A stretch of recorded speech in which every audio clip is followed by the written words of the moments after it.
Hey everyone. Hi, this is a Boddhicitta special series again. So yes, legal question Q&A. Yeah, So what question we have today? what question we have today? And I have to admit, I don't know how to translate, so this is your call. Okay. Uh, right. The question is, if you open an account with a financial institute and that financial institute keep charging you for a lot of items, and at the same time you can't cancel that account, what can you do? Um, Overcharging usually results from two scenarios. First scenarios is at the time you open the account, you sign a bunch of documents which you didn't really read. In that case, then you are bound by that contract terms, and under the common law in Hong Kong, the law is not sympathetic to this kind of situation because you can read, you're an adult, you have the ability to make your own decision and take your own risk. I give you some documents and I let you read it. You did not, and then you sign on the contracts. So that's your choice, and you chose to be bound by that, and so you're screwed. Uh, right. So the other scenario is The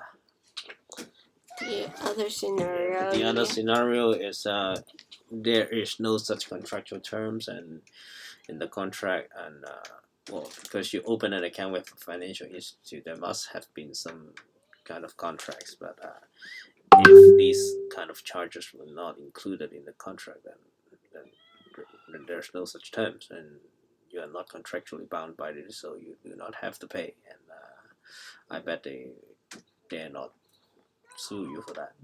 Right. So the next So, question. next question. Um, is there any law in Hong Kong? Is there any law? Is there still law? You mean? Still law, yeah. Yeah. Okay. Of course, there are still laws in Hong Kong, and there are laws in all kinds of in any country in China, in Southeast Asia, in Africa. There are always I laws. think he's asking the Whether legal they're system. uh, Is it about the legal system? I don't no, I know. don't think they're asking whether there's any laws in Hong Kong. Uh, this question can be answered in a very simple and straightforward way. The simple answer is yes. But something has to be explained and clarified a little bit here. Um, Laws is just statutes and case laws if you're in a common law system, and if you're not in a common law system, you're in a civil law system, then laws are just statutes, which means they're just words on white paper. Uh, they're just there, and it's for the enforcement, it's for the authority to enforce it, and for the court, for the judiciary, for the court system to decide on it.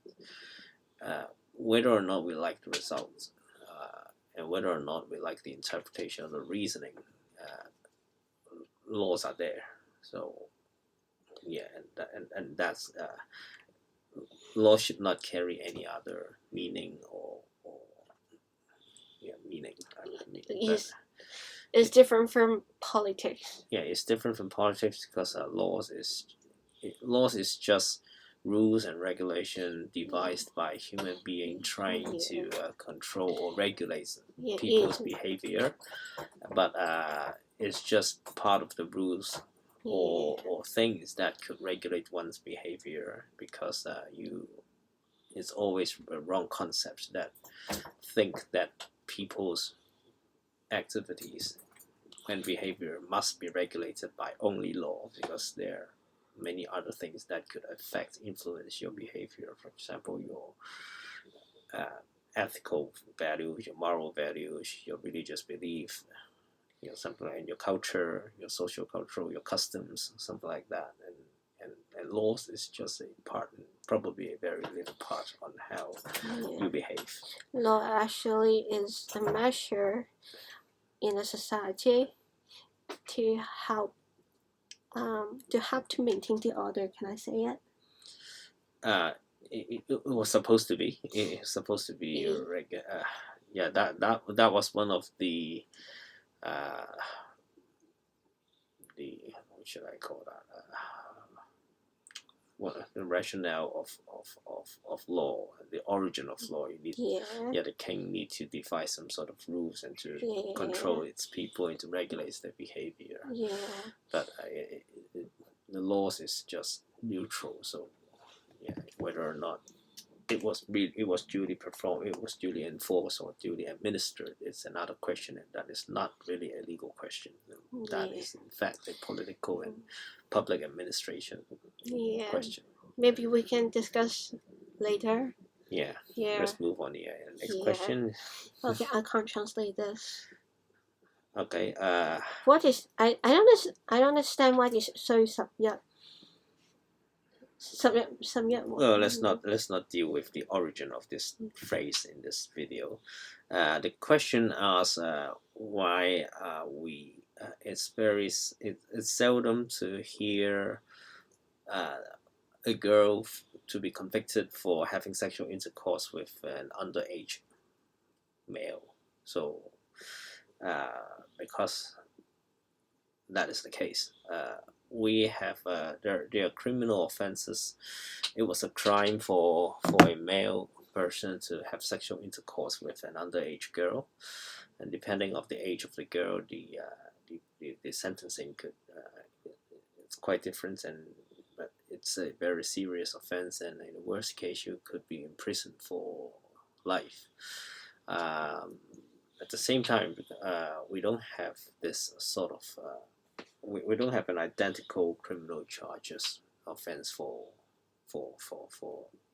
having sexual intercourse with an underage boy. So if you're a boy, if you're a male, and you have sexual intercourse with an underage girl, you're quite screwed. On the other hand, if you are a girl and you have sexual intercourse with an underage boy, you're not that screwed.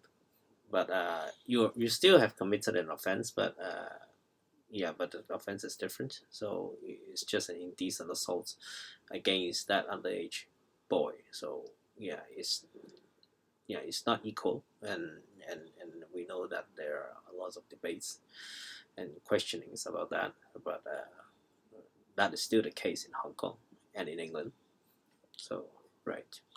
Yeah, exactly the same in the UK. Yeah. So I think that's all for today.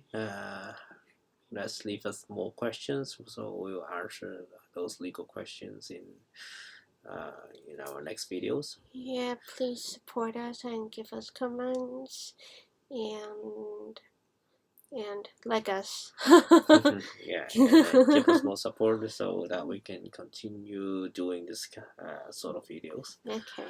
Right. See you next time. Thank you.